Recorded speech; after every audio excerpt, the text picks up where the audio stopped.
Cynthia, welcome to the Fun Family Channel. Evening na din pala ito guys at katatapos ng watch hour ng mga bata kaya nandito sila sa bed at ganito nga every night yung routine ng mga bata.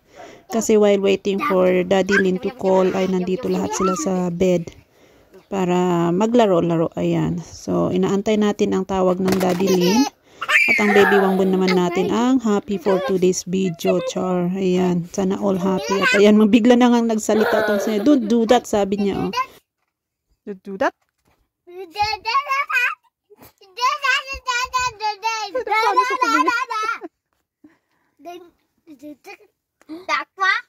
At ang dami-dami na nga din nasabi ni Baby Wangbun dyan pala. Hindi ko nga din ma-translate sa inyo guys dahil ako nga din ay hindi ko din naintindihan kung ano yun, char.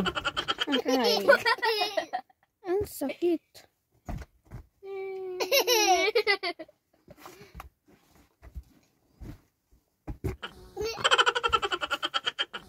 Mami, yung i-sell natin na cheese stick, pagkatapos i-fry, lalagay natin yung cheese powder ulit.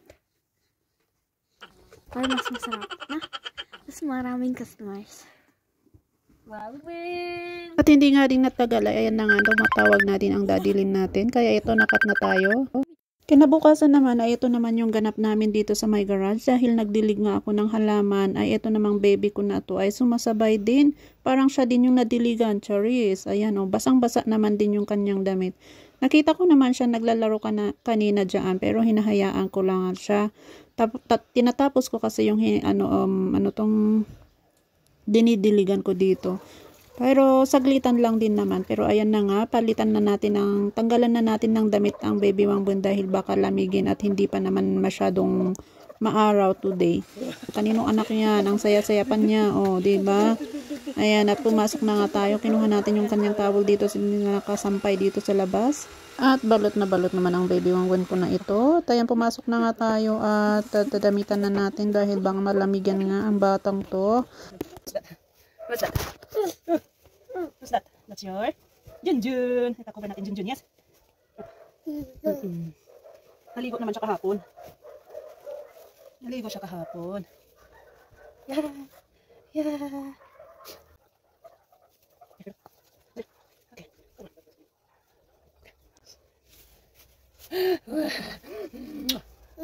Mwah. Mwah. Okay, bye-bye. Papa Dede tayo. Bye-bye. Dede. Ayan o. Magdidik daw yan. Pero yung Dede mo kanina, hindi mo.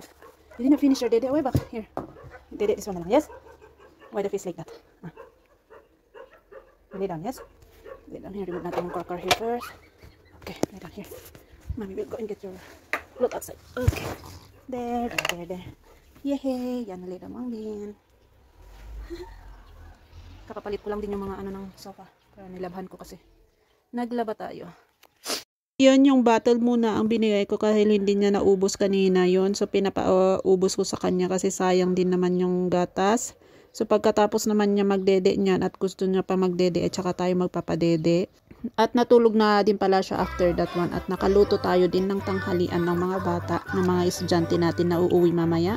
At ito na nga din pala, binigyan ko nga din pala ang baby Wangbun natin ng kanyang ang kanyang kinakain kasi ayan nagising na nga din siya at lumabas pala kami kanina pagka-uwi namin dumiretso kami dito kina ate.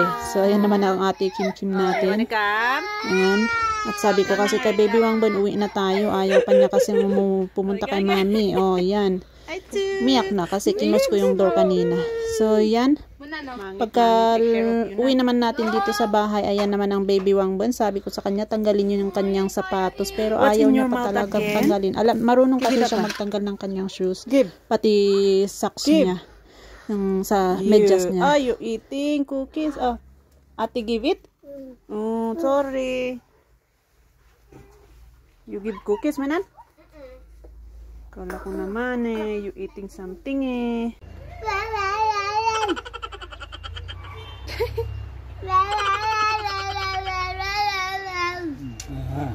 Alin si insect?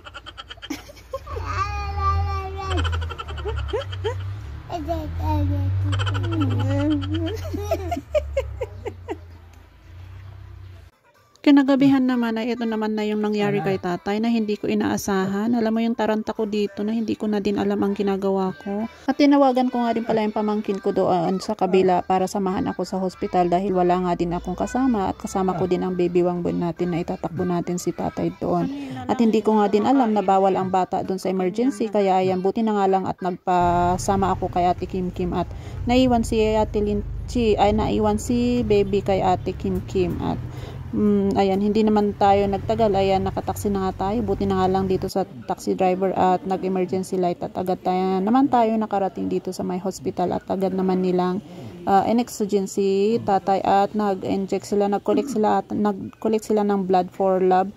At ayan, in-x-ray nga din pala ang papa agad-agad at that night. At hindi naman din nagtagal ay dumating sila ate at kuya.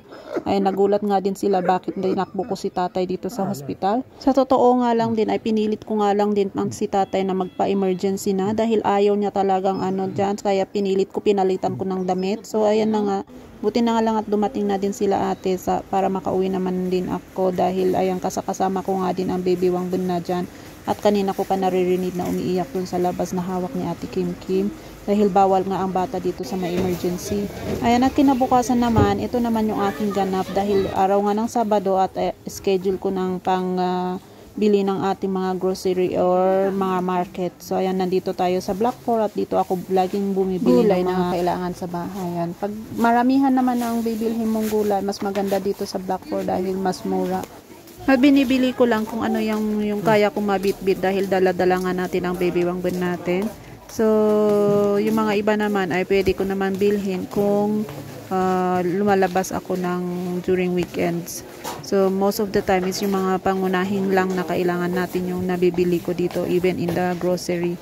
Kasi hindi natin mabitbit yan at mabigat ba. Ayan. At dahil pagod ang person na namalengke, ayan, dumaan muna kami dito kay Aling Julie's para kumain ng kanilang mga tinapay. Ayan ang baby wangbon natin, ini-enjoy na ang kanyang cheese truffle. Masarap pa yung baby ko. Kaninong anak itong gwapo na to? Pagka-uwi naman natin ay agad ko naman din itong niluto. Ayan, o diba? Sinong may gusto nito? Nakalimutan ko tuloy kung anong pangalan nito eh. Nag-crave nga ako nito kaya ayan, nagluto ako kahit maliit lang, ilang piraso lang para lang masatisfy yung aking craveness. So nagluto tayo at sino may gusto nito? Ayan, bibigyan ko kayo. Hindi ko nga din pala naubos to kaya pinunta ko yung half nito doon kina ate para makain din nila. At nagluto din ako ng mga iba like the toge at saka yung french fries para sa mga junakis ko. At ayan, kumakain nga din sila dito sa labas. Ayan, at may mga friends silang kasama. Ayan, nag-enjoy din naman sila at nagustuhan daw nila. Kako, magtinda kaya ako dito sa may garage nito. Naman nung kami kumakain ay dumating naman itong parcel na ito. At ayan na nga, bubuksan natin ang parcel ni Baby Wangbon. At meron na naman siyang stocks for 3 months. Baby Wangbon. Yes. Ibang shop ko naman binili. Kasi yung sa pinagbibilhan ko ay naubos na yung large nila large pa si Wangbon. So ito yung ating nabili. O yan. So bali tatlo. Tatlo.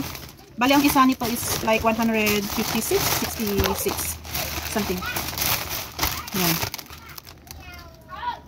Somehow like that. Plus the shipping fee, ganyan. So mura na siya kaysa sa yung bibili tayo kaysa sa dati na ginagamit ni Wangbon nung few months pa siya.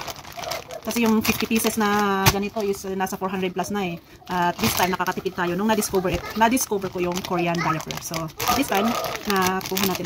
I will open it para sa inyo. Yan. 50 pieces yung isang pack. 50 pieces siya. So yan.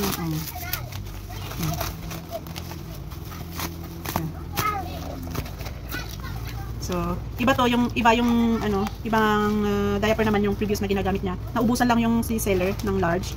XL naman yung meron sila. So, sa ibang shop ako bumili. So, pag gusto niyo din, maganda rin naman to kasi meron siyang color, meron siyang character. Yung dating ginagamit ni Wangbon wala siyang character. And yes, naka-sell sila. So, bili na. Yung link dito lalagay ko sa comment section. Ano naman ang Wangbon for more than 3 months. Or at least 3 months. Kinagabihan naman ay ito naman ang aking niluto, ang Vietnamese noodles. At yan, may mga natira-tira pa nitong mga bowls na dito. So, yes, magluluto tayo ng soup for tonight. At lagyan natin ng maraming vegetable. Char. Ayan o guys.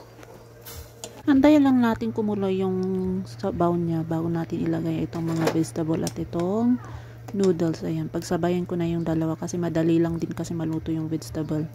So, yan.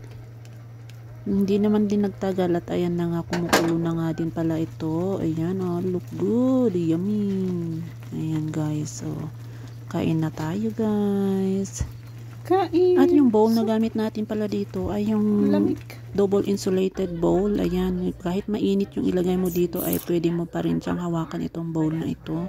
Ayan, kung gusto nyo naman bumili ng bowl na ito, ilagay ko yung sa link niya dito sa ating comment section.